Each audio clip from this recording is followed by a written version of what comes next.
السلام عليكم، تحية إلى جمهورنا الرياضي. إذا كانت مقابلة أخرى من نصف النهائي شهدت أجواء رائعة جماهيرية وحماسا جماهيريا رائعا، كذلك أداء من الفريقين. لكن طبعا الفريق الفائز هو فريق خيراوي، ومعنا اليوم بلال الذي سجل هدفا جميلا في المباراة القادمة.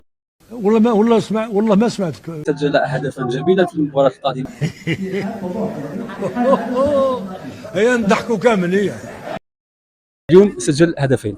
بلال، اعطينا كلمة على المباراة. بسم الله الرحمن الرحيم. الحمد لله، نشكروا المنظمين تاع الدوره، نقولوا لهم دوره ما شاء الله، نشكروا كاع البيبليك اللي كان هنايا، ونقدموا التحيه للفريق الخصم. فين المباراه كانت الحمد لله قويه، وبارك الله فيك. ثم تعال، ما انا مخلينك، تعال وين رايح ولد. كيفاش تقيم من التحكيم من خلال الدورة كاملة؟ التحكيم شويه كاين واحد ديزارفيت، شي حكمت عليهم ما شاء الله، الله يبارك، حكم في الزمام تاع المباراه، وقدرنا ماتش شباب بارك الله فيه.